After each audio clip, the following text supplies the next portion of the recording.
Welcome to Don't Scare the Newbies, a podcast where we talk kink, raw and unfiltered. I'm Carizel, a lifestyle submissive and a 24/7 dynamic who likes their kink heavy, intense, and scary. And I'm S, Carizel's dominant, who knows how to deliver all of the above. And today, Hope's back, and she's brought Ash. Woo! And we're going to be talking about their exploration of kink and probably a lot of diversions and nonsense. So I'm excited to get into it.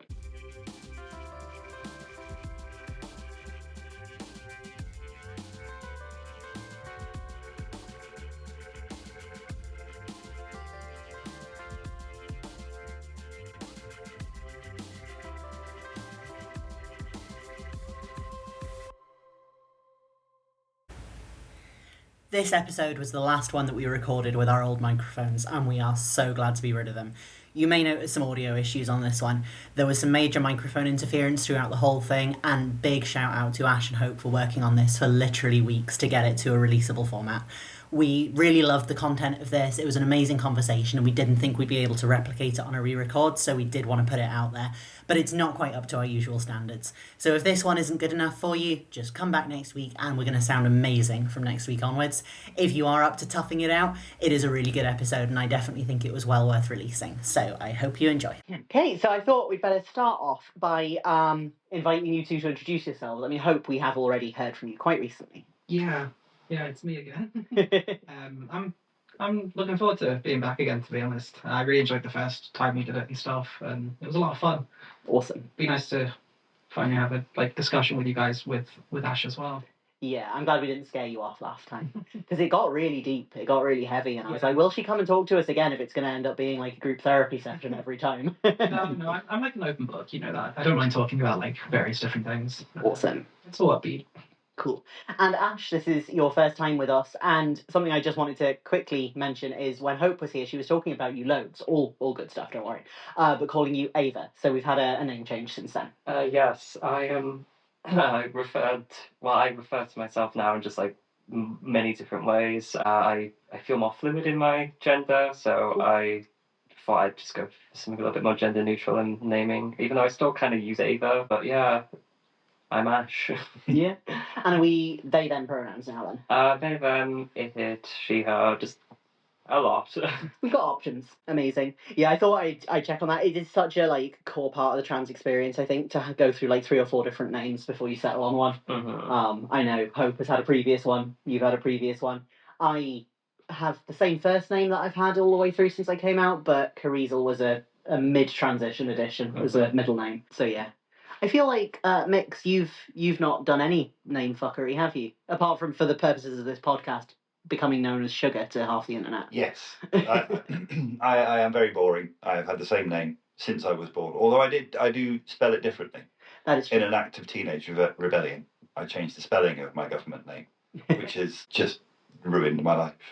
It does seem to cause you a lot of confusion on paperwork, yeah. Yes, including one time where I almost wasn't able to go to America because my NHS record was in one spelling of my name, and my passport and my airline ticket was in another spelling of the name, and they didn't believe, therefore, that I'd had a COVID vaccination. Oh dear. So I had to practically beg the nice people at my local GP to update my NHS record so that they match. Yeah. This was the day before going flying to America, which was not fun. Yeah. Well, I almost got forbidden from getting divorced because they didn't believe that mine and my ex-partner's name changes were legitimate, which was fun. They'd let us get married, having both already changed our names once at that point, but then we'd both changed our names again, and they thought that was a bit sketchy, and we're just like, no, you're just going to have to stay married forever, which was alarming, but they did eventually let us get divorced. Yeah, that's good to know. Sorry? How nice of them. Yeah, nice to be released from the marriage that had been over for 5 years. And it's nice to have you both over in general. Like, we seem to see quite a lot of you. We basically say that you two are like our adopted kids now, which is a little weird given that Hope's my ex, but what's a little bit of incest in the friend group, I guess. We already love a bit of incest. So I have started referring to you as like mum and dad to other people. The big sis thing is stuck as well. Yeah. Yeah. Which I love. That just to wind you up. I love it. I don't mind it. I'm on board for it. And it's always nice when you come over because you are people who share my obsession with having stuffies everywhere. Mhm. Like, there are stuffies all over the house. Right now, we're being watched by Bevo, who is a 3 foot tall cow who's sitting at my work desk staring at us, holding his Christmas card that I got from him, which is really nice. But I like how you two quite often bring your stuffies over as well, and we have like the pal hangouts. Yeah, it's just comforting. It's a little bit of joy, I think. And I always have mine out as well, and so do you now. It was one of the first things we did was make sure you got them all out of bags and stuff, and just let them roam free. Yeah, it is like there is a lot of them strewn about now, and it becomes like an issue of just like where are they at? Like where's this one at? Where's this one at? Oh, when you want to go sit down and we've got to move some. Oh big yeah, things to have to like completely rearrange the living room just to be able to get sat down. Especially when we've got one that is 2-seater sofa, but we have one that's like the size of a small child. So it's like yeah, she's got to go sit in the corner. It is a shame that we went through a little period where our kind of things didn't line up, so you didn't kind of come up, because you come over quite regularly to watch the Formula One, and it was a shame that we didn't do that at the end of the season, because watching your face when Max Verstappen won races but still didn't win the championship would have been a beautiful thing. Won. Oh shit! I still haven't watched it. It was spoiled for me, thanks to TikTok. But and I was like, I said it was still well deserved to hope. I said, well, it may not be the outcome you want, but it's still well deserved. Well, now that I know, who did actually win? Was it Norris? It was, yeah. So deserved. Like, he's been an absolute powerhouse since he first started, and you've got me on a tangent about racing now. We love our tangents. He's amazing. I think he drives a McLaren, but But this is what's always fun when you have managed to make it over for the races, is that we have no loyalty, but we support anyone who can beat Red Bull. So this season it's been very much McLaren, like orange eyeshadow every week. And you, obviously, big fan of Red Bull. And Ash, I feel like really you don't actually have an opinion, you're just scared of hope. not anymore. Not anymore. You've been converted, you are actually a Red Bull fan. Yeah, I am. I enjoy it. It's just like, it's whatever. It's the household represented, like representing, you know. You gotta represent, like, you know, what your roommate does, I guess. This is going to show, like, how long ago it was since I was into football. But when I grew up, I was an Arsenal supporter because, like, my dad was. So, and this is back when Terry Henry was playing. So it's been a while.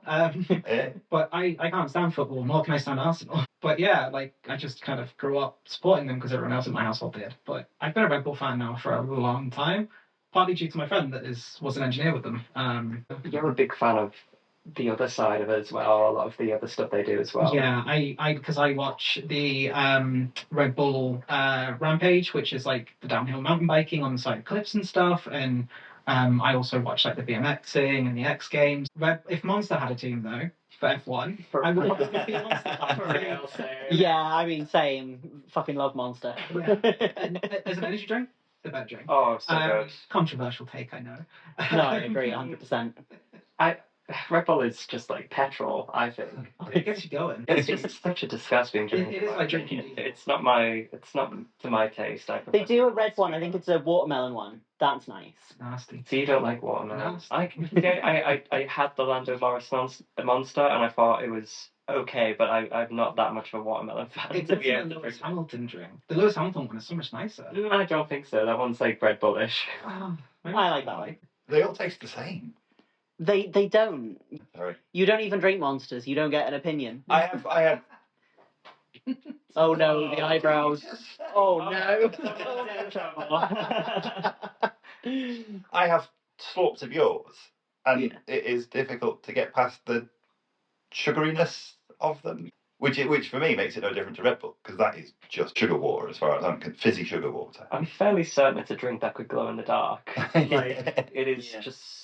I consume it an ungodly amount, and I know I'm going to have so many kidney stones, and I'm not excited for that day. As somebody who has had kidney stones as a result of drinking a lot of energy drinks in their teens, not pleasant. Oh no. We've all got that to look forward to. Well, I haven't. Except you. Yeah. Oh, you never know. Yeah. A lot of other things can cause them. There's a whole other list of reasons why I'll have kidney stones, but it won't be Monster. At least you can say it's not because of the caffeine drinks. Yeah. Do you drink a lot of coffee?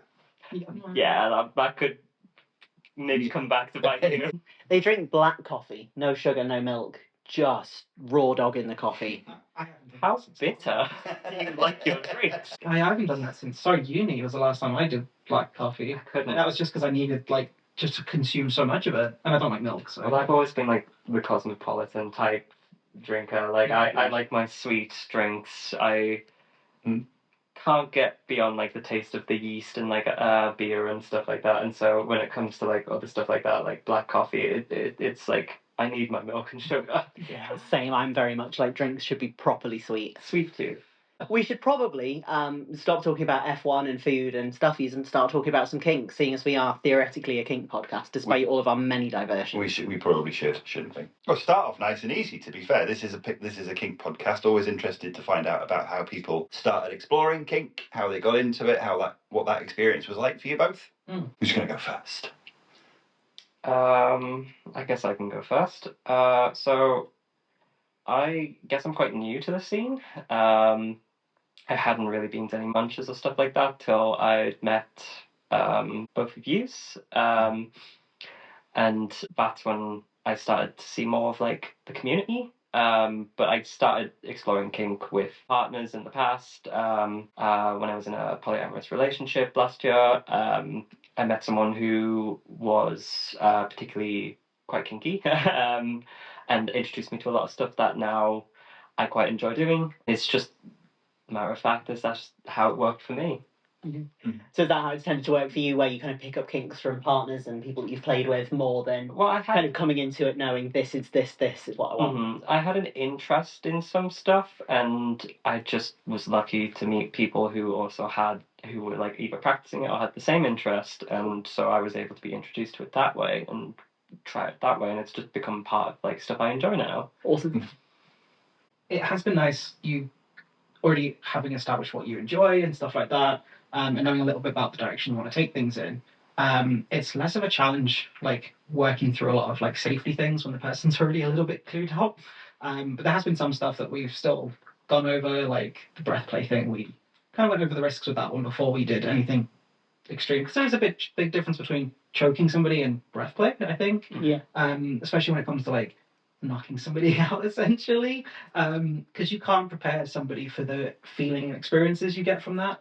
No amount of telling somebody you're going to feel like this afterwards is actually going to prepare them for that feeling. So is that like blood flow restrictions? Yeah, that you've done? and passing out and stuff, and we've done that a few times, and we've had you to the point where you've been eyes rolling and gone, and for a little bit, yeah, not fully for too long. Honestly, if it gets me to sleep, like just please. Well, I was demonstrating the different ways of doing it, and the armbar way is the quickest way to knock somebody out. I just wasn't expecting them to like go like. You were expecting floppy to so tap quickly, and it was just like full weight gone on my arm. I was like, oh shit! I was like, fuck. You were waiting for the tap out. That I was, yeah, it never came because they just weren't. I know some people are a lot more susceptible than others. I've done a little bit of blood flow restriction stuff. It's something I'm extremely cautious about because, as you touched on, there is a lot of risk even with people who know what they're doing. But I played with someone a few times who had some very extensive martial arts training, like had a black belt in judo and some other martial arts as well. We didn't go quite to the point of passing out because, aside from any other safety considerations, I didn't know the guy very well, and it's like I'm not going to pass out in front of a complete stranger. That doesn't seem wise. But we played with some stuff along those lines, and it was nice exploring that kind of stuff, knowing that like it's not safe, but I was probably in the best possible hands to be doing it. Yeah. I know you come into this stuff with like quite a lot of medical knowledge. That's kind of some of your background is some of the advanced first aid stuff that you've studied, and that I imagine gives you a little bit of confidence going into some of the higher risk play. Yeah, so I just for context, I did do trauma and triage, and I've done like basic first aids and stuff as well. And then I did a top up when I worked in security. And with the way that we worked in a vault, and we had to be self-contained in there in case there was ever an emergency with the building, terrorist attack or anything like that.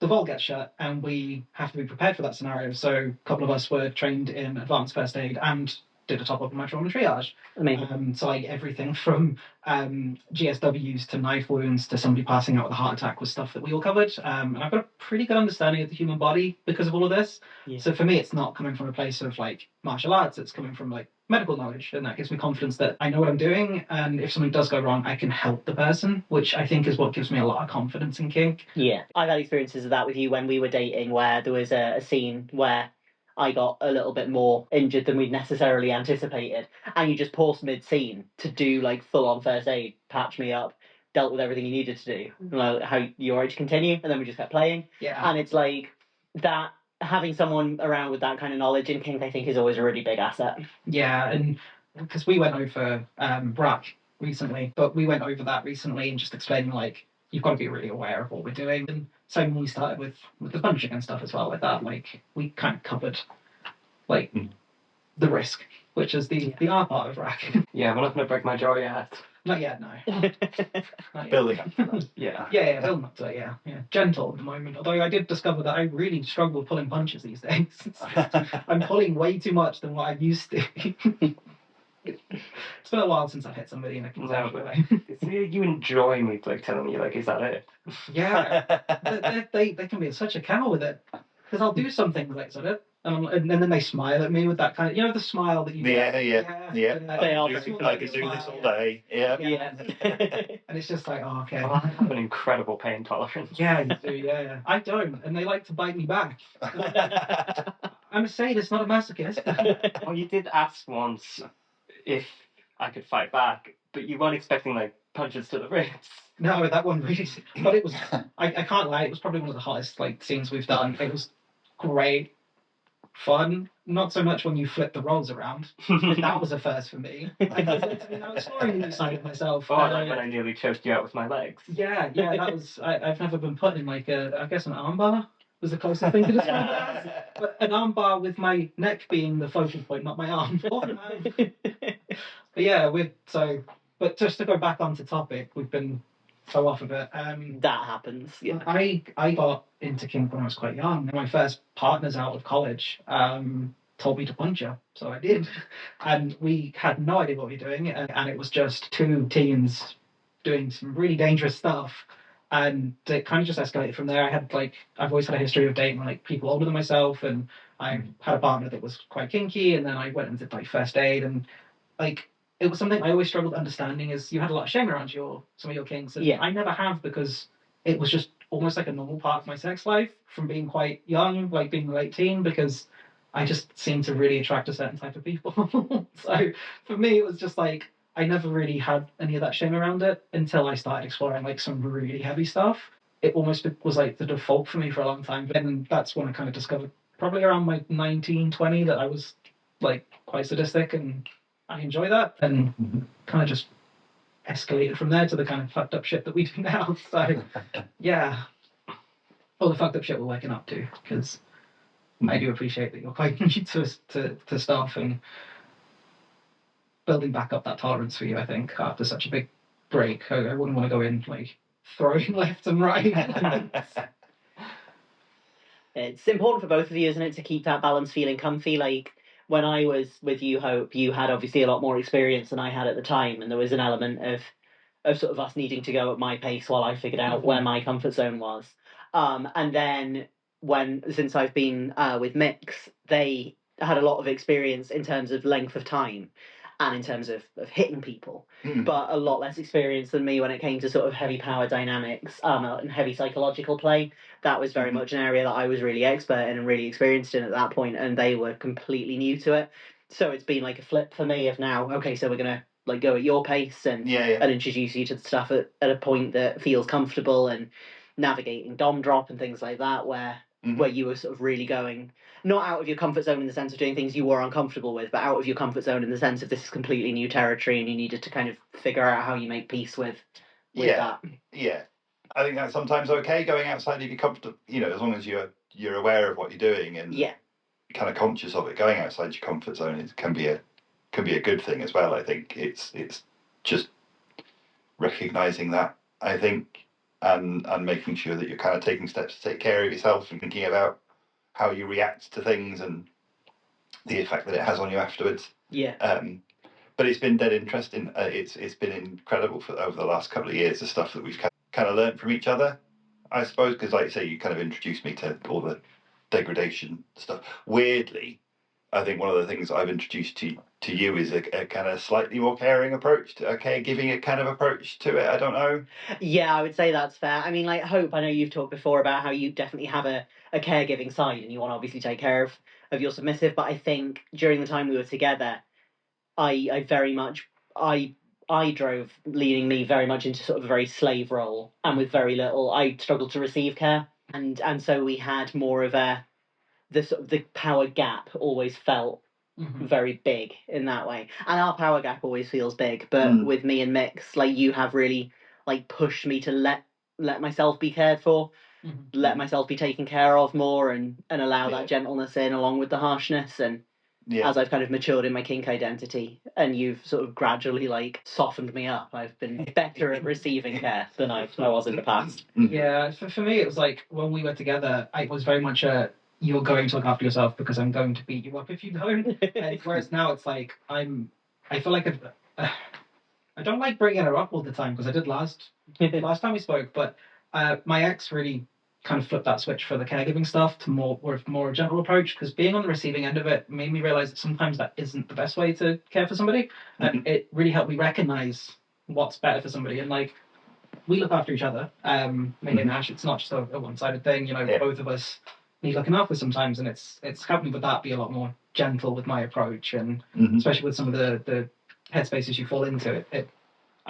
You know, without that experiencing it from the other side, I don't think I've been as comfortable or as good at giving care to somebody who doesn't need the shit kicked out of them to look after themselves. Like, and I don't think that would work with you. I think, like, I don't really experience much sub drop. I'm like, I can take a beating and I just get up and I'm like, right, on with my day. It's weird. It's weird. Because I always just know, oh, it's not real. It's all part of play. Yeah. And it's just like, yeah, but like I can understand why a lot of people require that care afterwards, because it can be quite difficult. Sometimes it isn't always the case where I can just get on with it afterwards. But most of the time I can just move on afterwards and just be like, yeah, I'm good. That was fun. I think drop is such a individual thing and can be quite unpredictable. So there's people like Ash, and with psychological stuff like me, where like drop doesn't really happen very often at all. But when it does, it's like, oh fuck me, that was bad. Like, it could just sneak up on you. And then there's other people who just will drop every time, no matter what. And with some people, it's more preventable with the right aftercare. It's a weird thing. Yeah, I definitely notice I drop a lot more because I think as we have more of a caring like approach to day-to-day life, but it's not having like an actual like dynamic or anything like that. We carry for each other quite well, and then when we do something, like, it makes me drop nearly every time because like it's just not a constant. Like, the whole like being like borderline abusive with you, it's just not a day-to-day thing. It's like it's an occasional thing. You know? Consensually abusive. Consensually abusive, yeah. For legal reasons. Yeah. Like how, you know, when you're talking about drugs on Twitch, you've got to say, you know, in Minecraft, makes it okay. Okay. Yeah. That's become a trending thing now. Yeah. Is that a thing? Is that a thing the kids do? Talk about it in terms of Minecraft? I believe so, yes. There's a couple of streamers I follow that will be like, oh yeah, no, I smoke pot in Minecraft. Oh, I might steal that. That's a good one. So you talked a little bit. You said the two of you don't have a dynamic type of relationship. But what are there particular kind of roles that you both identify with, like kind of kink roles that you identify with? That's a difficult question because, like, the more we explore, I think the more we realise we're both quite switchy. Like, you already had that established, but yeah, I knew I was like switch first. Like, you know, you can throw me in anywhere and I'll kind of do well. Yeah. But like, it's just because I enjoy both those things to like both levels. I wouldn't call myself a masochist fully, but I guess I was more like a sadomasochist because I enjoy also kind of doing the same thing you do, but I rarely get to do it. Yeah. Because you are quite new to like the switching thing. Yeah, it's been a bit of an exploration, kind of building up to it. And I'm enjoying it. Yeah, I occasionally slap you around a bit. Yeah. I quite enjoy that. It is a weird experience as a top being dommed by the bottom. Not something I've ever experienced, I don't think. I don't know, I've got memory issues, so like if it has happened, I don't remember it. I think it's a first for me anyway. Because like I explained last time, I have big gaps in memory that are just gone. Yeah. So if it isn't new, it's a new experience for me, if that makes sense. But yeah, no, it's been a weird one, but it's been very enjoyable. I think exploring things is definitely. I still identify, I think, more with the dominant role, especially with like what it looks like for us. I definitely am more dominant than I am submissive, but we're building up to switching more. And I think last time anything happened, I started off being like the big scary top, and then you just kind of threw me around and wrestled, and I was like, well, I'm not feeling 100%, so I'm losing this. It's like, yeah, what was it, like the fighting for the power dynamic type Yeah. thing, yeah. Which is like really hot. Like it is really hot, but it wasn't so fun because I was sick at the time. So like I just had no strength, so it was just like I lost instantly. I feel like somebody took advantage of that. That's not something I've ever experienced. That kind of fighting for dominance. I've always very clearly been in that kind of top or a kind of dominant role, but it feels like that would be the kind of thing where there's a bit of a like consensual non-consent element to that. Is that something that you are exploring, have explored, want to explore? I've been exploring it with you a lot, especially. I think there was a period where that was the only way we were having sex for a little bit because we were really discovered you really enjoyed it. Yeah, And it was also that point where I was just like, I'm on hormones, I'm on estrogen, and estrogen can just kill your sex drive. And so I just needed kind of like working into it. So like that non-consent thing of just being like, come here, you.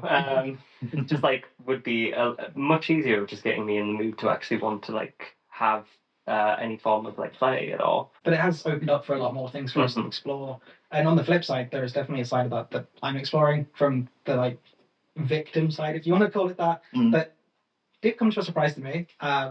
Does not surprise me in the least. I wasn't expecting to. I saw it coming. Yeah, but it's something I've been enjoying exploring as well. I seem to find it way more enjoyable when I am like sick or I'm not like able to really fight back very well because I am a fancy person. Yeah, 100%. Yeah, like this is such a thing for me. Like if we're doing any sort of rate play or other forms of CNC, actually genuinely not liking it and genuinely not being able to put up any kind of fight makes it so much spicier. I'm so glad I'm not having a completely unique experience. yeah. Because like I am a fighty person. Like even in day-to-day life, I mean, I've been in so many scraps in my life. I just used to really enjoy fighting and being a fighty person, but like when I'm just like sick or like my arthritis is playing up or like I'm just hurting, it's like this is so much better. Like yeah. But we do need to build up to it because I have like a lot of like trauma around some stuff, and like you've been really considerate around that. It's been a good learning experience, but it's making the entire thing feel really new to me. Is the only way of putting it. I feel like it's the first time I'm doing kink again when we do reverse the roles, which is like a weird feeling because I've been a kinky person for a big chunk of my life. And now it's like, all this new stuff. So it's been great. It is really cool though, isn't it? It's good, like Teresa was saying earlier on, kind of I've been doing kink on and off for quite a long time and thought I knew what I was about. And then I met Carizel, and there's a whole other world of perversion out there, which was completely new to me. Yeah. And that's dead exciting, isn't it? When you kind of been doing this for a while, but actually it's a whole new perspective. Yeah. When I met you, I was like, there's a whole new level of degeneracy I wasn't even aware of. Yeah, and we're still finding more. Like we definitely, it's not all one way. Like in the early days, it was definitely me giving Mix a lot of new kinks. But then we've both we just are constantly finding new things. We talk about stuff, we make a silly joke. Like us getting into Findom started with Mix making a joke in the car. We were on the way to a munch and I was skint and they were like, wouldn't it be funny if I made you pay for everything today? And I was like, oh no, I'm wet. Why was that hot? Like every now and again it always makes me laugh. Sometimes I'll like wake up in the morning or I'll go on a break from work or whatever and start scrolling FetLife and there's a status from you on there going, does anyone know anything about behaviour modification? Does clicker training actually work? What are some good hypno resources? And I'm like, I guess we're getting into something new. It's the first I've heard of it, but it sounds great. I should just start doing that with random things that I've got absolutely no interest with. Yeah. Just to keep you on your toes. Or just really horrifying stuff. Like, has anyone ever done like a multi-limb amputation? How does that work? No, because you would find that hot. I would. You would be like, oh yeah. I know, you can do it, but only once. It's alarming how close we came to toying with the idea of a toe. We had a bet. We had a Yeah. bet where if I beat Hope 10 times in a row at chess, she would amputate my little toe. Mhm. And her response to she took the bet and then refused to ever play chess against me again. Stopped playing chess. I've always been good at chess, but that was just. Yeah. I don't think I've been dog walked like that in a long time. Like, since I first started playing chess, I've been playing since I was like 14. Like, that was not good.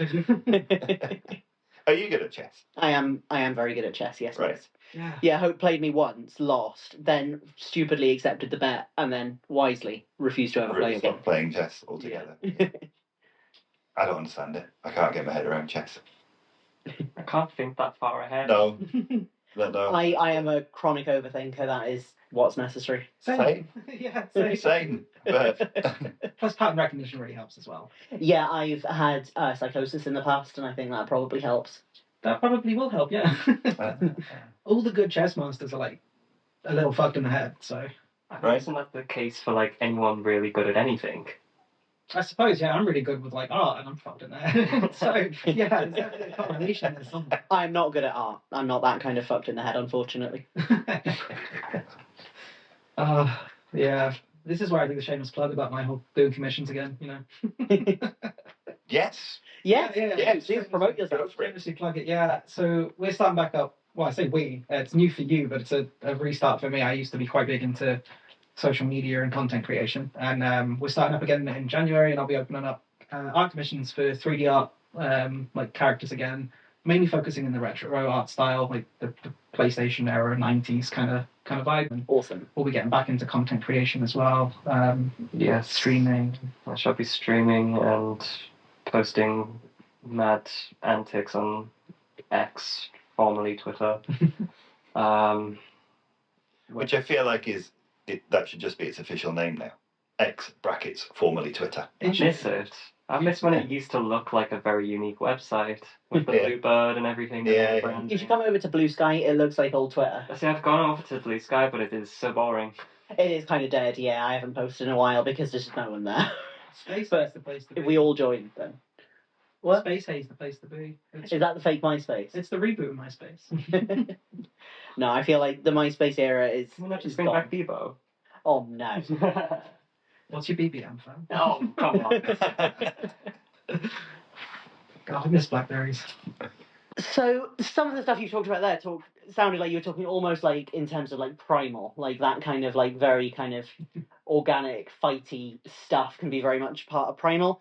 But that leads into what I wanted to ask about, because I know both of you have some interest in a little bit of pet play, maybe some furry stuff, and I know those three are three distinct kinks, but I guess what ties them all together is we're playing with like animal-like qualities. I wouldn't say furry is a kink thing. It's just a kind of like a community of people who just happen to be very kinky. There is something called mersuiting, which is where you play in your suits. But I'm also quite new to this community as well, and I don't suit at all because I cannot afford They are to make crazy. to get a suit, because Jesus, they are insane. People dropping what would be payments for a car on fursuits.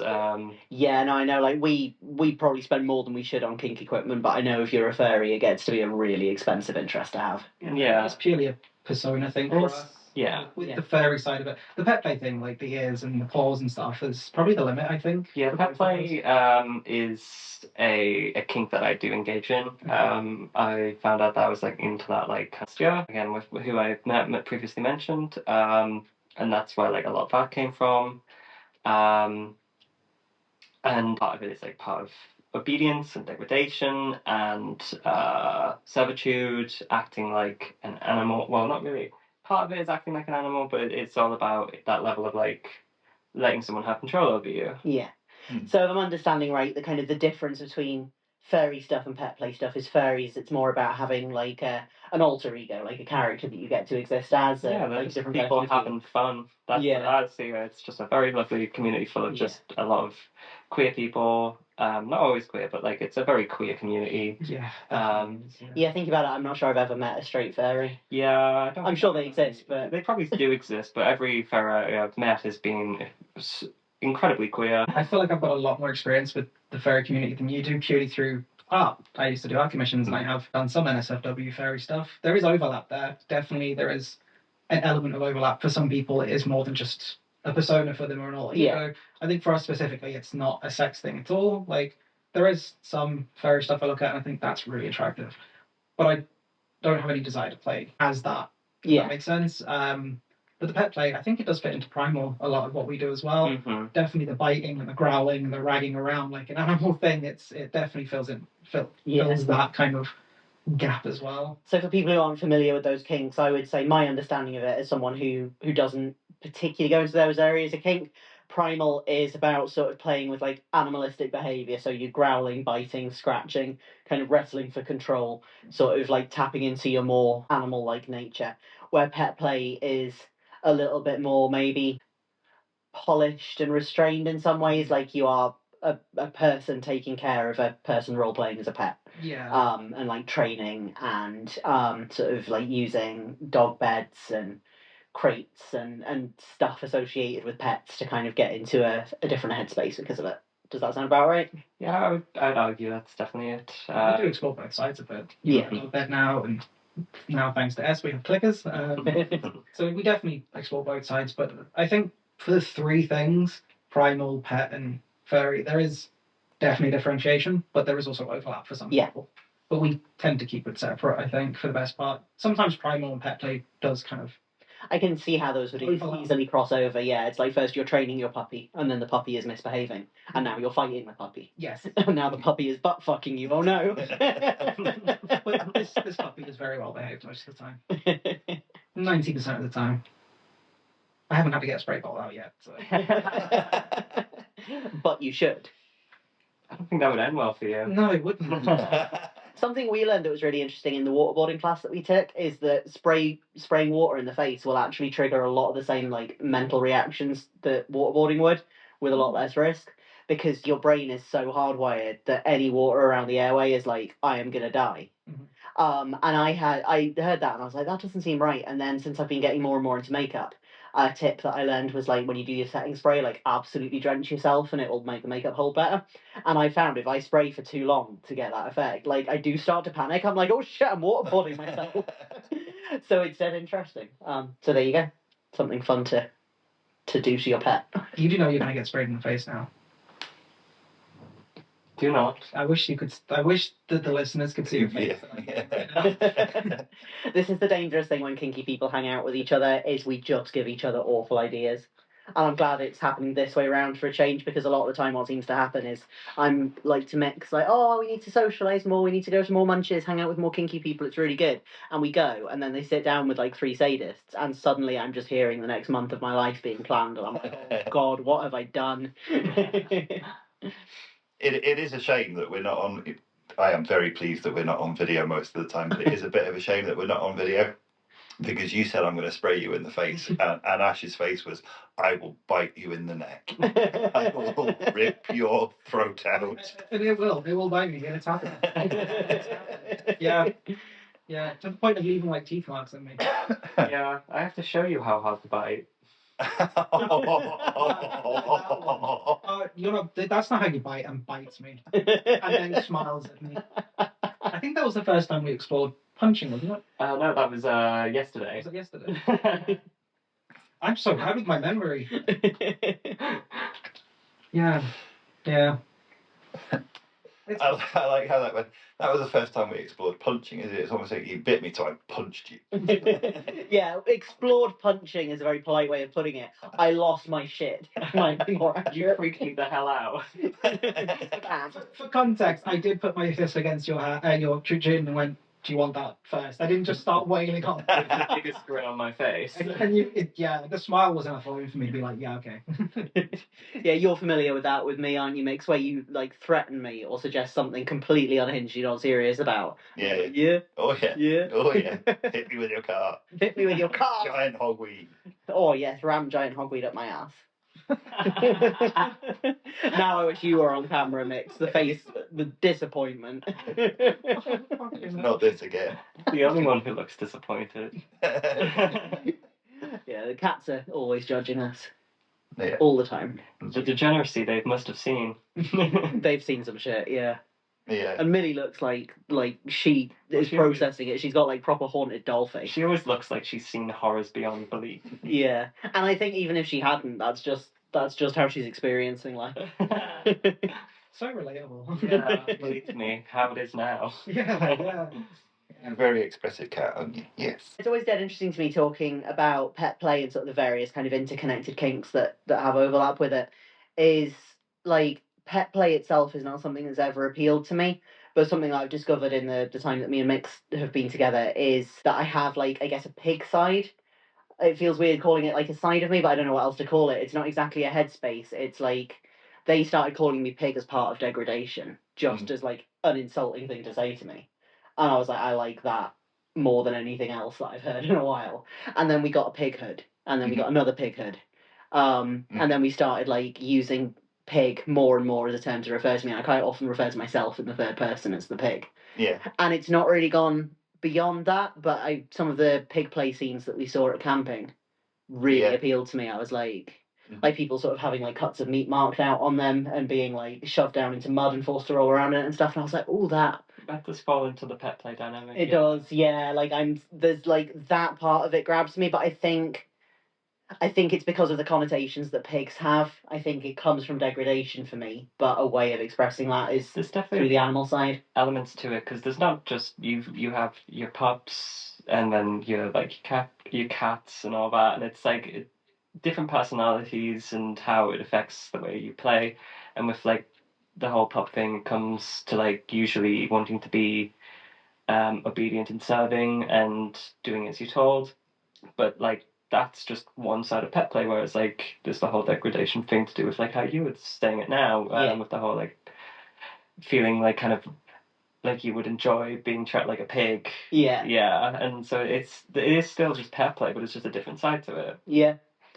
So I'm like on the edges of that, and I think that's probably a summer activity to explore some piggier stuff. Because if I'm going to be rolling around in mud, I don't really want to be doing it this time of year. No. More of a reason to make them, though, right? Oh. That is true. Yeah. That is true. You would also have to go outside. Yeah, to be fair, I would have to. You can be wrapped up. Yeah. Wellies and a big coat, you know. Yeah. You can like get on all your farmer's clothes. Tweed jacket and flat cap. Yeah, exactly. Pretend my car's attracted to drive you into a field and sit in the car and watch you. We had heated seats, air conditioning. We had like a running joke a while ago of you saying, I am a pig farmer, I'm not a pervert. And that started because we saw a video online of some people playing with these pig slapper things that are for tattooing. I don't know if they're for tattooing live pigs or for tattooing cuts of meat, but they are basically a bunch of tattoo needles in the shape of a serial number on a stick, and you just whack them with it. And right? Okay, I'm picturing it. Yeah. So I wanted one. And we were looking into it, and the first place we found selling them, you had to phone them to order and tell them what letters or numbers you wanted on the stick. And I was like, okay, so you're gonna phone them and order one that says slut, right? Or something similar. Or fuck pig. And you need to practice explaining to them that it's just that happens to be the serial number of your farm. Like maybe give the letters out of order or something. And they were like, yeah, I'm gonna phone them up and say, I'm a pig farmer, not a pervert. Yes. So Should still do that. Yeah, well, we did find somewhere where you can order them without having to speak to a person, and you can get a full set of letters and numbers and just switch them out yourself. So that will save you having to explain yourself. Yes. Having to expose myself as a pervert. From a different thing, but talking about the tattooing thing, we briefly had a conversation about you biting him, tattooing well, not doing it the way that they do it because I think it's really unhygienic. I wouldn't tattoo straight over the bite mark, but then doing the whole hard trace thing with the chalk and then later once it's healed tattooing it on. We had a brief conversation about that, but it's something I'd like to do. Did we? Yeah, this was months ago. Okay, my memory isn't great either. We didn't have this conversation. This was before I discovered I even enjoyed being bitten. I just thought it looked cool. Yeah. But like, think about it back to it now. Like, I think I'd really like to do that eventually. Is like have something on me that's like from an inflection, but not. I don't want to directly just be stamped with like twat or something. You know, like I would like to do something similar, like to that, but with like a bite mark or a scratch mark or something Yeah. like that. Like, Permanent marks are fun. I love like my browns and my various burn scars and scars from when I've done like play with blades in the past. Like I really like having like a living journal of all the fucked up shit I've been up to. And just of life in general. Like I like my questionable tattoos and I like scars I've had from random injuries and stuff. Like I like that my body sort of tells you that I've lived in it pretty hard. Yeah, it tells the story. Yeah. Yeah, I fucked up one. that's the story then. I think one of the things that's probably worth talking about at this point, just because people have this misconception in their heads when they think about fairies, they think about pet play, and they think about like even potentially primal stuff, is this idea that maybe it has something to do with actual animals. I can see you both immediately shaking your heads. That's not an element at all. No, it's like that whole thing of like there's a small percentage of people who always end up being into the wrong thing and labeling it as part of another community. Yeah. And so a lot of fairies are very against those people who are like into like the actual animals and stuff like that, and it's and me myself included. Yeah, me too. It says I shouldn't have to like say, but like, no, it's like it's more than it's more matter of fact of putting yourself in the mindset of like that role rather Yeah. than having any actual attraction to animals. I know people out. I don't know people personally, but there are people out there with attractions, and it's wrong. Yeah. And we shame. We shame. It's the one. It's some things are to be shamed, and that is one of them. It's just It's not a take, but it's not Yeah. a take.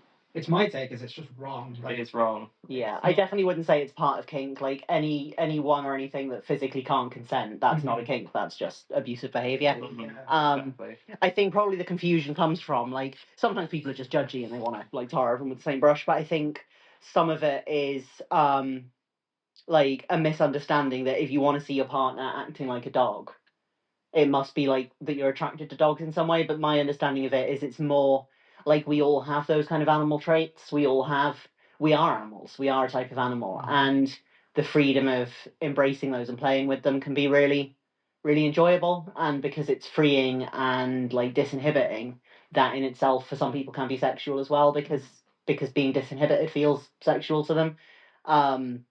An experience I really remember from the kinky camping trip we went on was like coming out of my tent in the morning and you could be naked there because it's all like sealed off, like private just for people at the camping, and just running about in the rain and just running about in the rain fully naked and being like, I remember I'm an animal. I remember I'm an animal. And it's like it's that kind of thing. It's like you connected to the planet. Yeah. It's like it's going back to like you're like thousands of years ago, our roots and everything of like what we are, and it's just like we are just animals at the end of the day. Yeah. and it is pretty freeing. It's almost liberating to like behave that way. It's like it feels in the moment like the most natural and raw form of And yourself. that's without judgment. It's Yeah. great. Yeah. Yeah. I imagine there's a lot of sort of brain off to it as well. Turning your brain off.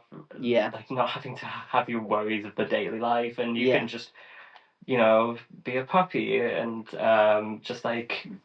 just enjoy that level of just like being out of like having to deal with your daily responsibilities and stuff like that, and it's just a form of escapism in a way. Yeah. Yeah, it sounds like, from what I hear people describing about pet play, it sounds a lot like the headspace I go into with bimbo space. Like maybe, like not the same, but that ability to just, the overthinking machine is powered down now. Yeah. And I am just, in my case, I am just a stupid sex object. You get a lot of the the dumb mutt turn no thoughts in that head, just a dog. It's like it's them things of like you shut off your brain, and it's just like you get to be someone else's plaything for a while, and that's just like part of it. But not always. It's all depending on people's dynamics. But like for a lot of people, that's what it is. And like sometimes even with us, it's not even like doesn't even turn to a sexual thing. Sometimes it's like the grooming thing and other things like that.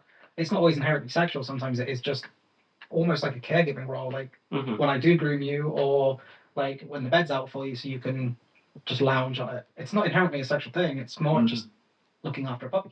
Yeah. And it's like there is overlap there, definitely, but it's not always inherently like a sexual thing. Yeah. For some people it is, but I feel like there's also the other element, the other side of it there for us as well. No, yeah, because it's not always a sexual thing for me. No.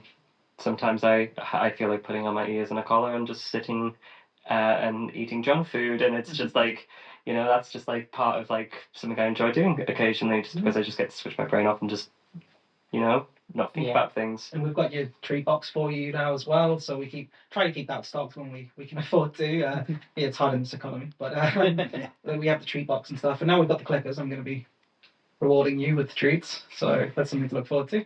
It's so funny, like how different, like, because we got a box of the clickers came in a box of 4, which is why we've had some spares to give to you two. And it's so funny how you're like, yeah, we're gonna do like puppy training and give Ash treats, and it's gonna be really cute and wholesome. And Mix's plan for the clickers with me is to condition me to have a flinch response whenever I hear the click, because they're gonna hit me with something horrible every time they click for a while. Like we're just using them for straight up psychological torture. Yeah. Which is very much our vibe. A couple things. Yeah. Play down dynamic, especially for like the whole puppy thing. It'll be, I guess, more of a rewarding noise for me to hear. Yeah, definitely. It's that conditioning the good behaviour through reward. Like with the puppy. Yeah. Something that my parents' puppy just refuses to acknowledge. I don't think that's a dog. I think that's a demon threatened into the dog's body. I was peed on today and had my mouth there, like punched in the tip by the dog. So I got drooled all over as well. Got drooled on, yeah. And then I saw the dog.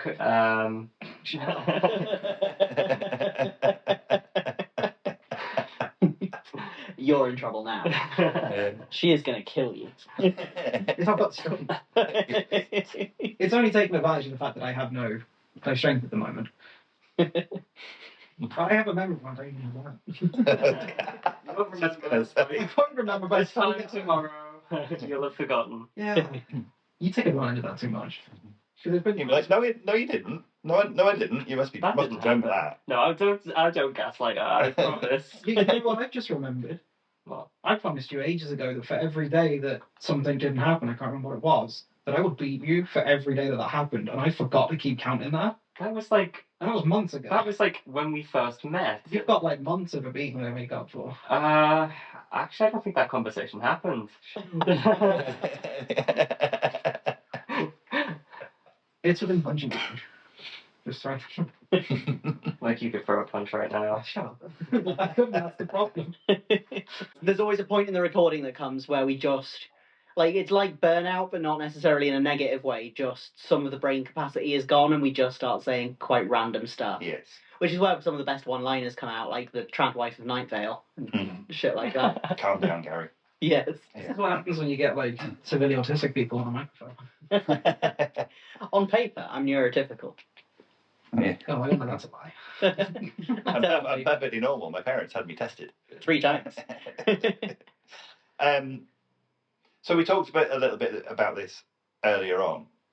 You mentioned about kind of the power dynamic that you have between you, but I'm just dead interested, particularly with what you were talking about before about kind of the primal side of things and exploring switching and those things that you've been trying out. How is there a power dynamic between you? How does that work?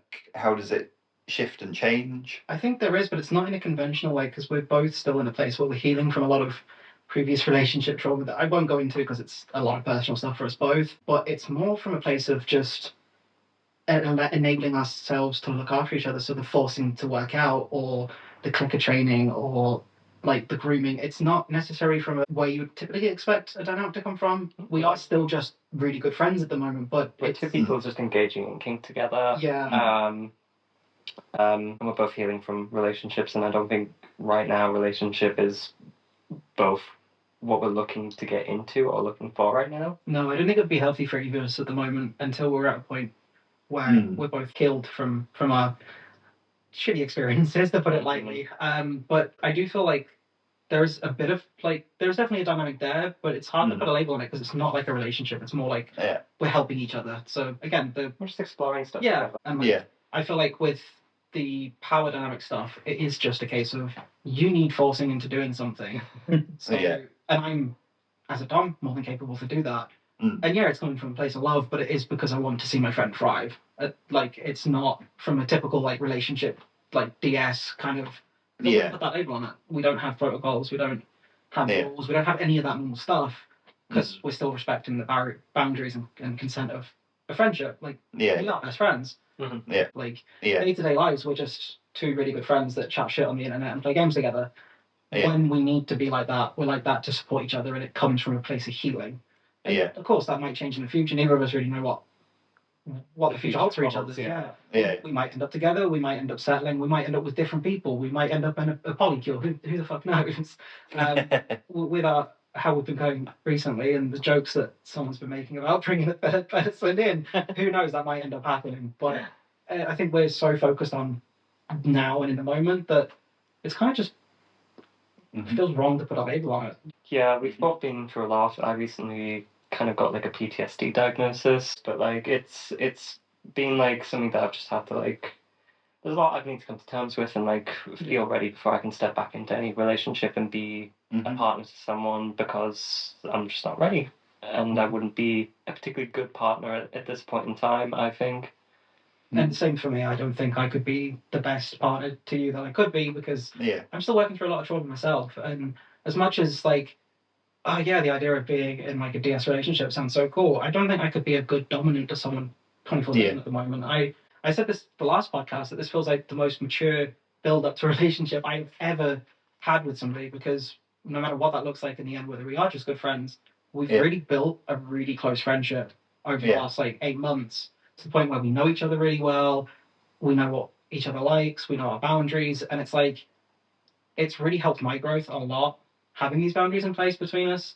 Because I did struggle at first not having a label on what the fuck we were, and I have a lot of insecurities and stuff that I think this has been really good for helping with me, and you've been fantastic with getting me through that. And it's kink is a way for us to heal, and I think you've definitely got an experience with kink healing being a healing factor as well. 100%, yeah. It's really helped me to integrate a lot of stuff, and I think it's really interesting because for people who listen to us and maybe aren't part of the kink community themselves or are very new to it, they've probably now got a bit of a perspective from us of seeing like power exchange and play with power as being something that is part of a like committed long-term romantic relationship, and that's one way it can exist, but it's not the only way.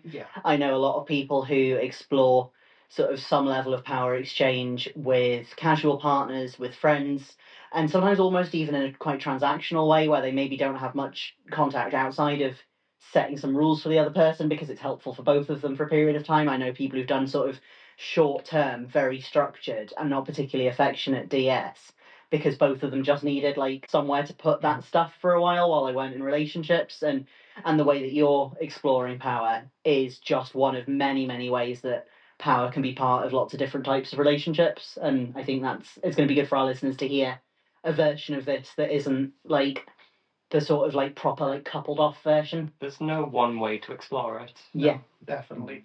And that was something when we talked about it, I said to you quite early on, like kink is different for everyone, and people's like taste in kink changes all the time. The stuff that we weren't doing 6 months ago that we're exploring now, and I think it's just the more we heal, I think the more fucked up we're getting with ourselves. But it's a good sign, because it's showing that there is healing and development there in us both, and I feel like we're in really different places than when we first met. Like, I feel like we're a lot more, I don't want to say evolved, but we've progressed a lot more. More confident, yeah. And I think it has been a big help. And there is times where we have slipped and we've been like, oh, did you ever think you'd be with somebody like this? Or, you know, we've accidentally slipped in terminology and then gone, hang on a second, no, that's not what we are. And taken a step back from things. And like, it's happened a few times from both of us. It's not just a one-sided thing. I think it's something to be aware of if you are using kink as a healing method, is that sometimes you do things that bring you so close that it's easy to make those slip-ups. It does take a certain level of maturity to not just run with it. Like we both said on multiple occasions, it would be so easy just to jump into something, but I think it would ruin what we have. I don't think it would last, and I don't think it would be healthy. No, I'm in agreement with you. We're both at points where we're still healing and a ways to go. Yeah. Both of us. Hopefully one day I can get to a point where I feel like, I don't know what normal is, but like, I guess back to as normal as I could be, or what I'm used to, or whatever. Some kind of baseline. I think normal is overrated. I think Normal for me, is very overrated. I don't want to go back to how things were before. I want to come out with this the other side being a better version of myself. Mm-hmm. The person that everyone keeps telling me that I can be. And I want the same for you. I don't want you to go back to what you were before. I want you to come out of this the best version of yourself and somebody that you can look at and just love yourself. And that's why all the things I'm doing. I mean, we talked about it last time, almost forcing you to go out dressed and in makeup and in your skirt and stuff to the munch was because I want you to be confident to do that. Like, and it is because I care about you. I genuinely do love you. You're an amazing person. But I also need, like, it took me a while to recognize that I can't just grab that feeling and run with it. Because I've also got to respect myself and my inability to really care for somebody 24/7 at the moment. Yeah. And my ability to be a good partner at the moment is really hindered by my mental health and my trauma. But I think because we're so open and communicative about what we both need, that it helps it a lot. Do you feel like kink helps with that? I found I've become a much better communicator since I started exploring kink. It's like it forces me to be a lot more honest and direct about stuff, and I feel like that translates then to other areas of my life as well. I think it helps. I don't know about you, but I think it helps.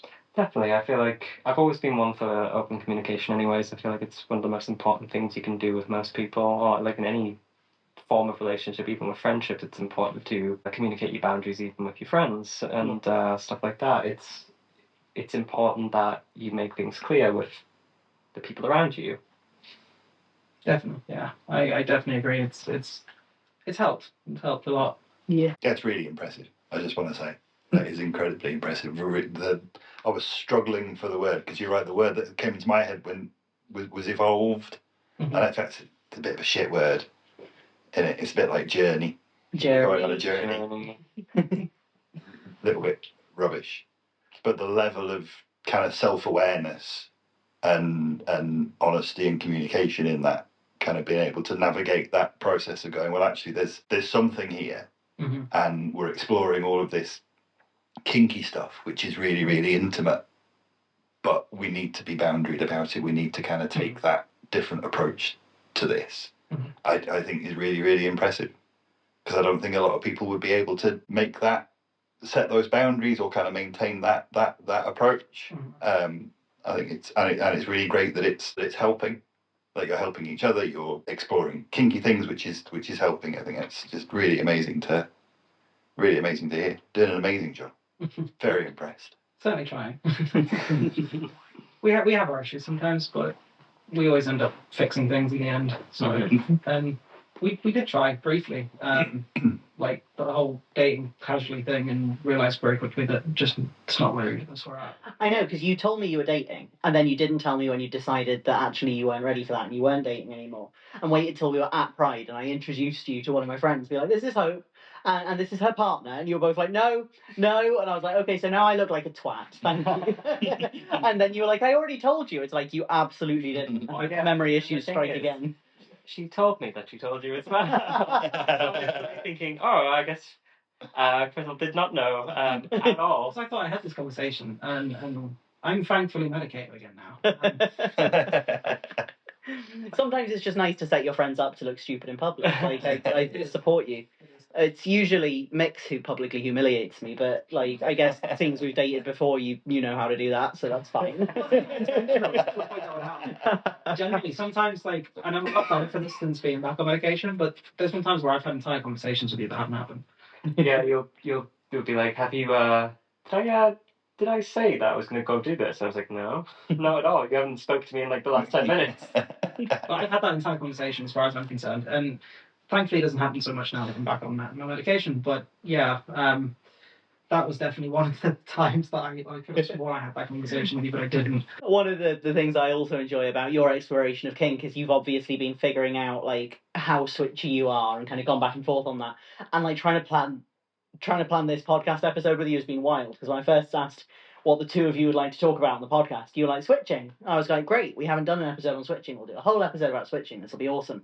And then when you came over, I was like, so I'll outline the episode for you and Ash about switching. And you're like, oh yeah, we don't really switch. I was like, for fuck's sake, like, scrap the outline, start again. Okay, here's some stuff we can talk about. And then you come around today, first thing you're like, oh yeah, like, we're switches. I am going to shoot myself. we went through a period where we was focusing more on ourselves rather than actually just even having sex. Like, Yeah. our entire relationship was more like just cuddling, comfort, and sex was just really an afterthought. For a brief period.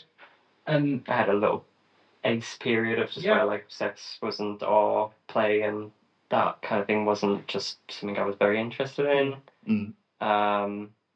All completely valid, just Yeah. for a podcast host, really inconvenient. And I think that might have been at the time. Yeah. When we were trying to plan it, where to be fair, we weren't really doing anything kinky together or beyond just hanging out and being friends, were we? yeah, and funny enough, it's CNC that got you back into the swing of wanting it. And we did one CNC scene, and then it was just like I wasn't prepared. I think also getting on progesterone is also brought my sex drive back a bit. We did that CNC scene, and then I feel like I got used way too much. And then you got on prog, and then there was a brief period where I was just like, I don't think I can maintain this. Feral at the moment. And the feralness is still there, but I've learned ways to dial you back when you get like jumpy on me. I've tamed it. It took like a month of being on it to finally get used to it. Yeah. This is the part where Mix is glad that we don't switch, because if I'm feral and desperate, you can just say no.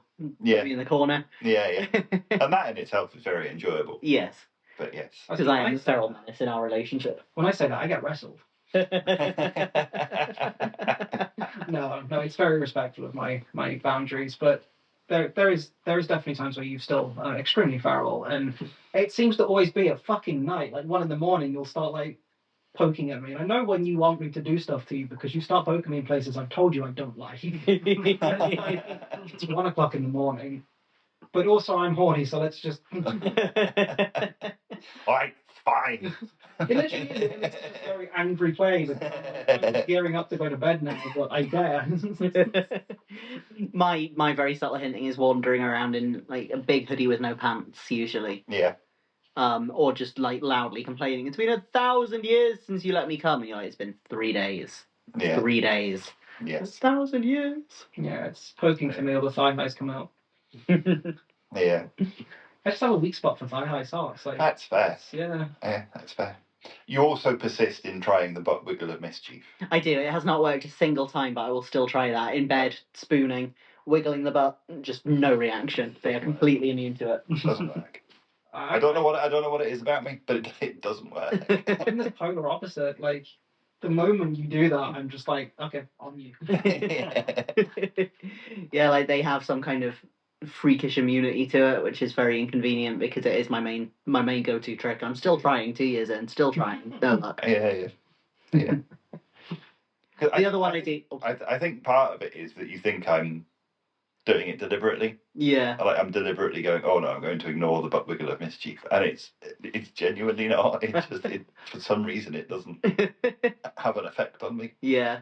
The other thing that I keep trying, and it never ends well for me, is like when I'm getting into bed, sort of getting on in a really provocative way, like crawling across the bed and like arching my back, like, oh, I just need to stretch with like my arse up and like my legs spread and stuff. Yeah. And either you ignore it and laugh at me, or you give me a really hard slap on the clit. Yeah. And in either case, that's not the result I was after.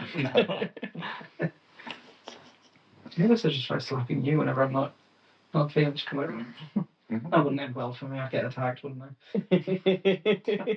You think to call that a slap? This is a real slap. Yeah, the nod there tells me that I'd get hurt. This bitch does bite back. And to be fair, it doesn't work for me either, because when I slap them, it just makes them worse. Yeah. So I wanted to ask a little bit about gender. We did our episode that was out last week was all about gender identity and gender and kink and stuff like that, which was a lot of fun. We talked a lot about our journeys in gender. Cringe as the term is.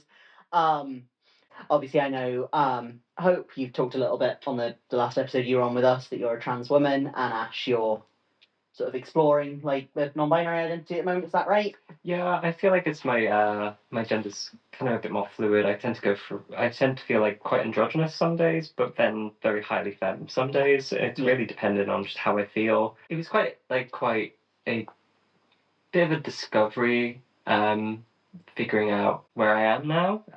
But it definitely feels really right for me now. I feel like I'd probably just describe myself as like gender fluid or non-binary, gender non-conforming, like those kind of like three things I really identify with. Really, especially gender non-conforming. As we all know, gender is just a construct. And we all perform in our different ways, and I'm like the clown, really. That is, and I'm putting on my little performance every day. But like, I just feel like it's sometimes a struggle to just fit into like societal norms. And so why should we force ourselves each day to just perform for other people? And so I just feel like I feel more comfortable now just being whatever I am. Yeah. Just also miss human flashlight off your list. Excuse me.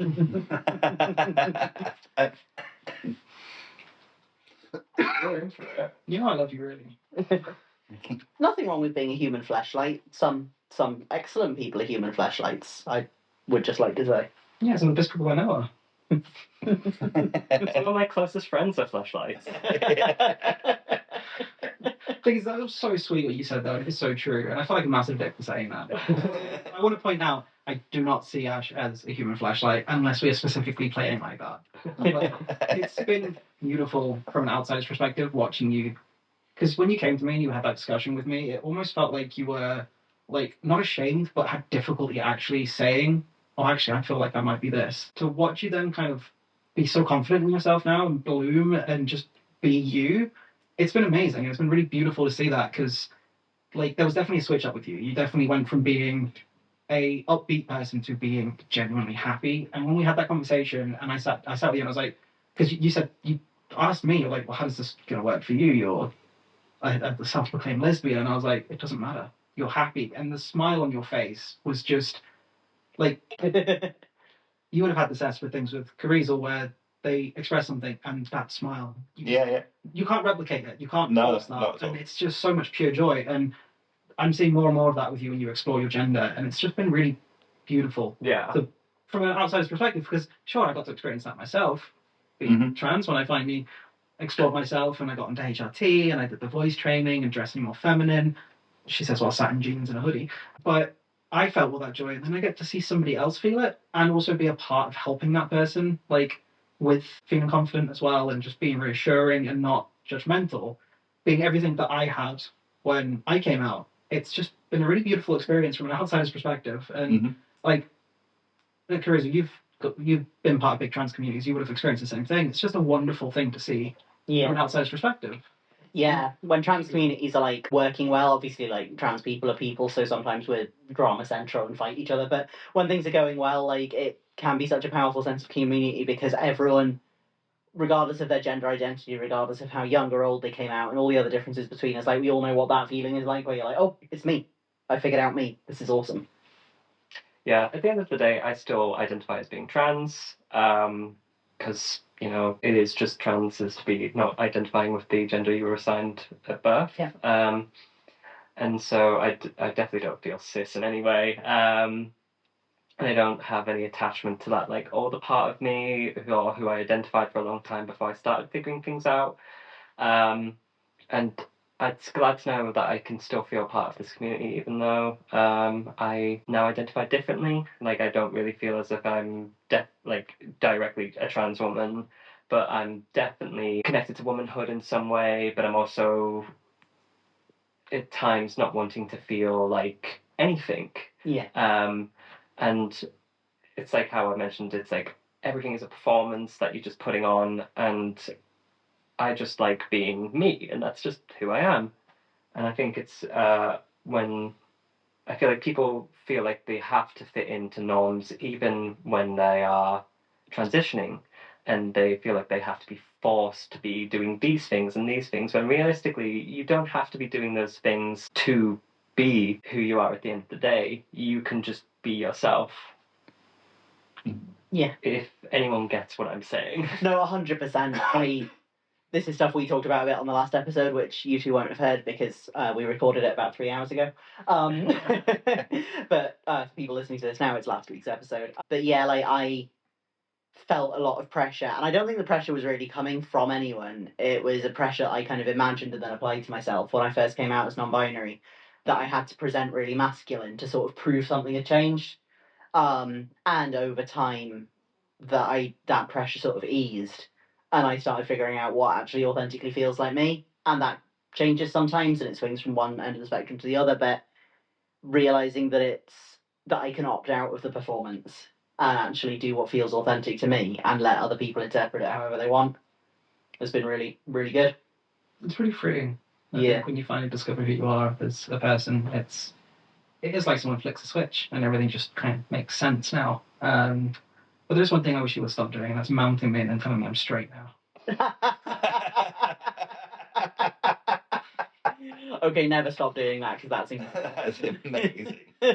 One day you're going to be in me and I'm going to be like, I'm identifying as he, him right now. I proceed to beat the crap out of you.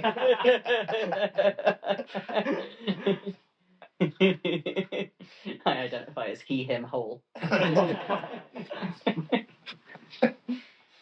I think that feels like a good point to leave. My gender identity is whatever triggers hope most. Whatever is most upsetting to Hope is what I'll try.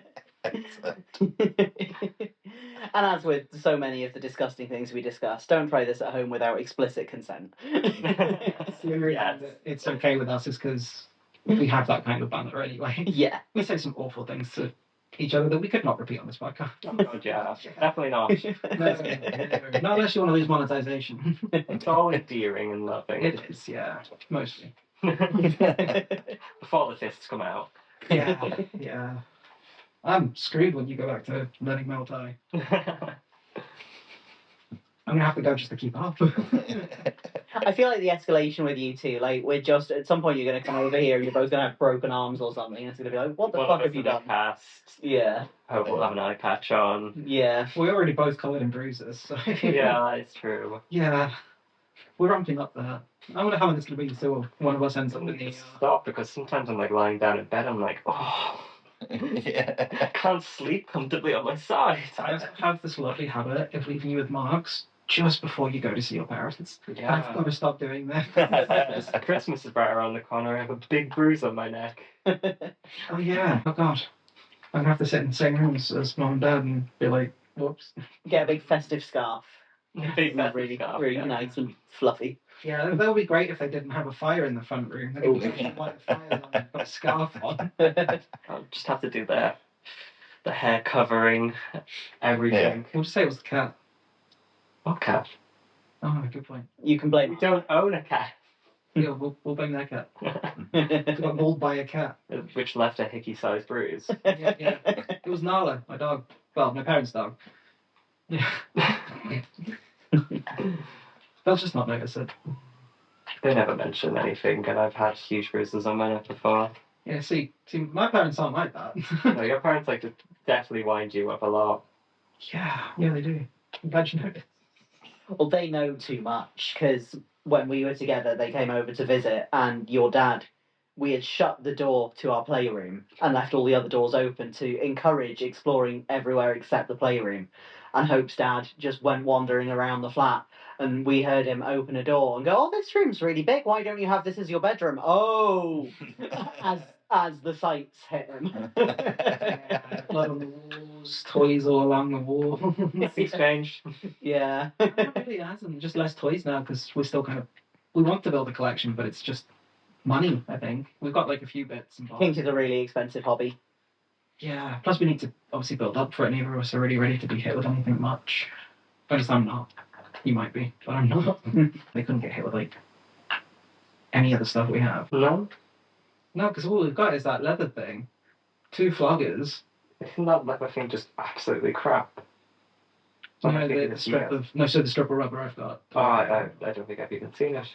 No, because I don't think either of us can handle that right now. No, that's unpleasant. Yeah. I recommend kitchen implements as a good cheap way of doing impact.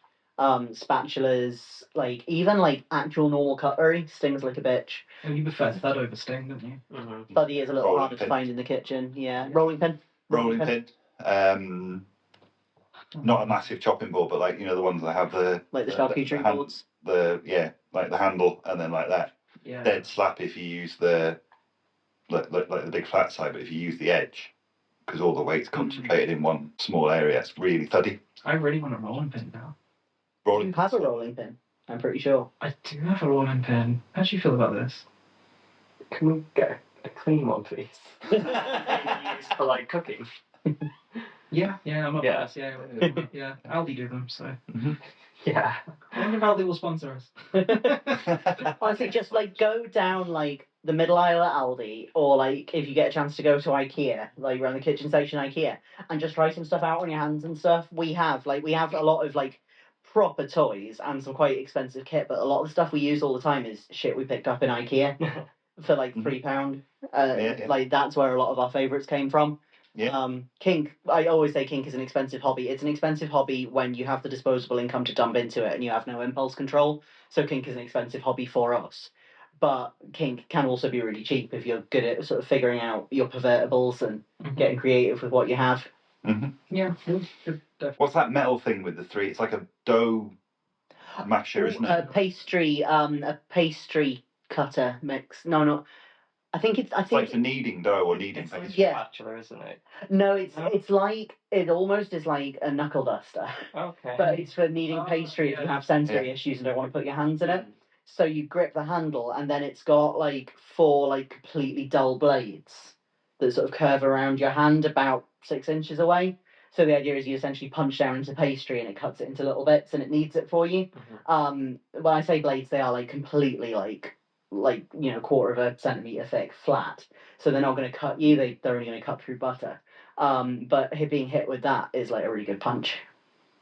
Also, meat tenderizer would be. Yeah. Meat tenderizer is great. Really Yeah, I love using a meat tenderizer. and a knife seal as well. Yes. I got that from Morrison's for about a tenner. Although that one is kind of prone to causing bleeding. It depends how you use it. If you hit, I use one, yeah. yeah, if you hit and then drag, the texture of it will cause abrasion. But if you just hit and hold, it won't. Yeah. But you're more at risk of hurting yourself with toys. I regret telling you this. I have a thing about hitting myself, mainly in the dick with toys. The amount of times that I've accidentally flogged myself in the dick. I stood at the edge of the bed, fully erect, just smack. It's happened too many times. Too many times. Oh, yeah. I'm just glad I don't do the whole sitting down, squishing myself thing anymore. You did used to be really bad for that. Yeah. I'm glad that doesn't happen anymore. But no, meat tenderizer would be fun. I know you're not big into blood, so we'll avoid. Use the flat side. Yeah, you don't have to use the spikes at all. But the flat side would be good. I think you'd enjoy that. Regular hammer is good as well. It sounds like it'd be really extreme, but it's just pure thud. I honestly think it's one of the least painful things in our kit. It's just a full-on regular hammer. Then we got a rubber mallet as well, which is really good. Cheese grater, good to hit with. We do actually have a cheese We grater. have a cheese grater. I figured you would. Seems like something straight up your street. I know you would hate that because you don't like the whole idea of bleeding, but I don't know, I'm into blacklight, but it's like in more controlled like cutting rather than just like impact causing blood. we've had this conversation, haven't we? Because I'm like really excited by this idea, but I briefly remember us having this conversation, but it's just like news to me. So I'm definitely probably having some memory problems here. Yeah, But that's good to know because we should order some scalpels then. We'll see. Although I think technically ours is a zester. Yes, you're right. It is the best stuff that we use. Because then Like a flat thing. completely flat, yeah. because I can imagine swinging around an actual cheese grater can be quite difficult. Yeah. My biggest concern would be that you'd lodge it in the person and then accidentally take a chunk out of them. I shouldn't have said that because like. Yeah. Well, you know, But I think that's the good thing about the zester is it's dead spiky, so you can use it just flat, like you're hitting with it. But then you do the like a sweeping motion, so you're like scraping the skin, which is fun. my concern with the cheese grater was the amount of times when I'm using the cheese grater, my knuckles get caught in the handle, so I have to like swing it, like, ow, damn. For 4 fingers. I can't do 4 fingers in the handle because they get stuck. Why are they made like that? Because then you have to grip it like this, and it's like, well, this isn't natural. I realise that nobody listening can see what I'm doing, but like, the fingers in a cheese grater is the most I can fit. Why? Cheese grate is really annoying. Yeah. Oh, another thing that's fun for playing with, though. I mean, I say fun. I hate it, but Mix loves it. Is those like wire bristly brushes for cleaning like barbecues and stuff. You can hit with it, and it doesn't tend to draw a lot of blood generally for me. If you hit me really hard with it, I sometimes get a few little pricks, but not a lot. But it hurts like fuck, and also being scrubbed with it, deeply unpleasant. Sometimes we'll like be set up for what I think is going to be like a spiky bloody impact scene, and then they get that out, and I'm like, I'm going to get hit with it, I'm going to have a good time, and then they just start brushing me like on the ribs. It's like, why do you hate me? Oh, yeah. Yeah, lots of options on a budget.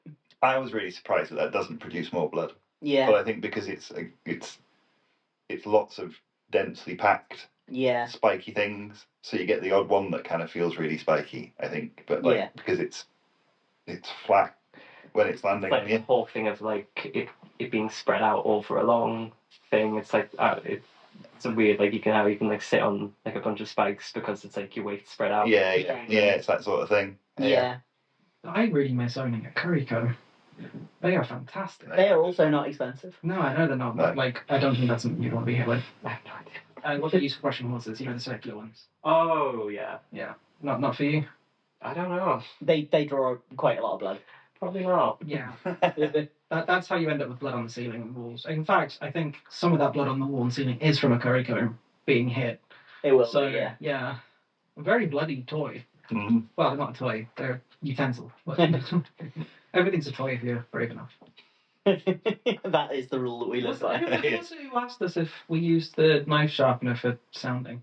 It was someone on TikTok. Yeah. I showed it in a TikTok video, and people thought that was getting rammed into someone's dick. Absolutely not. I pretty much went and inverted it. Yeah. There was a while on TikTok where anytime I showed any kind of impact toys, people assumed they were being inserted somewhere. And it's like, most of these things are really the wrong shape and material and size for that. No, but understandable. I guess it's more normal to shove things in your holes than it is to get hit with like, meat tenderizers. So there you go. Yeah, meat tenderizers. Nasty looking, but it's fun. Mm-hmm. And the flat side doesn't draw blood. No. Not unless you do something really weird with it. And I think you get some very unique bruises from a meat tenderizer because it does just tenderize like the muscles and the fat. And you get some very like unique looking muscles. They're almost like below the surface level like bruising. It's apparently very painful to sit down afterwards from that kind of impact. I wouldn't know, but like from what other people have said, it's not nice to sit down afterwards. I was curious if you can talk more on that than I can. Yeah, like meat tenderizer bruising tends to be very, very deep and lumpy. Like I don't get a lot of visible bruising, but I can definitely feel it after heavy stuff like that. Shoes are another good one that you can use for impact. We have a paddle that's made out of a shoe, but you could also just use a shoe. People always think you need like loads of different impact toys to get loads of different sensations, but you can sometimes with one toy get like 5 or 6 different sensations from using a corner, using an edge, using the flat side, like flipping it around and using a handle if you want. Looking for sort of multi-purpose things is a good shout as well if you are buying actual toys. The wooden sword that you own, I can't remember what its actual name is or where it's from, but the one that was the one that the guy makes them. The Venator. Yes, that's the one, Venator, yeah. That has like so many different sides on it and so many different ways of using it. And I think at the time that was like my favourite toy to use because it's shaped like a sword, which is just amazing. It's got like all these different edges on it and sides on it and stuff, and it's just such a versatile toy. Yeah. You can get anything for anyone out of it, but they're expensive. Yeah, and so hard to get. Like, I've still got that one. Because I got custody of that in the breakup. And then I got one for Mix for the first Christmas we were together, I think. And they are so hard to get. It's not just the cost of them. It's like you have to be on Etsy 10 minutes before the drop. He announces it a week or two beforehand. Everyone's waiting. Everyone's hitting refresh. Like, you basically, like, you need the experience of having bought Eras tour tickets to manage to get one. And somehow I've ended up managing to buy 2, which is like unreasonable of me. See, when we're in a financial position for me to buy one, I'm just going to use a bot to get that. Screw doing all that manual labour myself. I'm just going to write a bot to do it for me. So I'm going to tag Venator Customs in this and let him know to watch out for this bot using Gen Z buying up all of his stock. I'm going to scalp them all and then resell them. Please don't buy me from your shop if you listen to this. As a future customer, please. That feels like a good point to wrap up. We've had a little bit of bonus, unplanned kink on a budget chat. Yep. and Hope's plans to commit minor fraud. Yes. Also, if you don't mind, we did discuss this briefly before, but do you mind if we plug our new socials? Of course, yeah, absolutely. Go for it. You go first. Okay, so mine's a more awkward one though, because I've Go got on. spelling. Yeah. So we're getting back into content creation and the art, and obviously with us developing games as well. We've got the new socials. So I'm going by Jangles now, and I have like the whole clown theme going on. Nice. But that is Jangles spelled with a D. So it's D. Like Django Unchained. Yeah, the D is silent. Finally, somebody gets it. You know how many people have got my name wrong so far? Like, I have had DJ Angles, which is kind of cool. I kind of like that one. DJ Angles in the house. That should be my performance thing. Yeah. And I'm going for a very hyper-realistic VTuber model, so it's like a photorealistic model, because I have to know how to do that. Like a bunch of protractors on the screen behind you. Yeah. Yeah. So that's kind of a new platform that we're working through, and we'll be doing like gaming together. And On what social? Twitch, TikTok, Instagram, and Twitter, and the socials are already there. Just no posts yet. Well, by the time this goes out, hopefully there'll be some posts. Yeah, as we debut in January at some point. At some point in January, yeah. I'm just using Neurotic, which is NYAROTIC.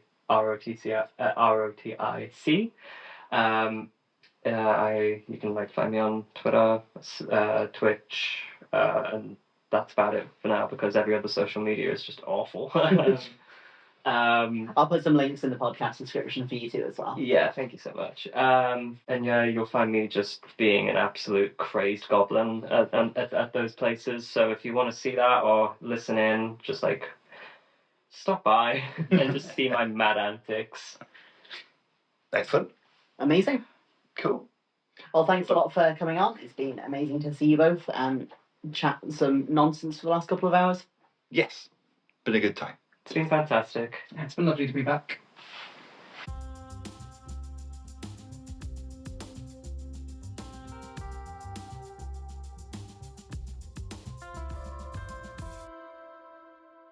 Thanks for listening to this week's episode of Don't Scare the Newbies.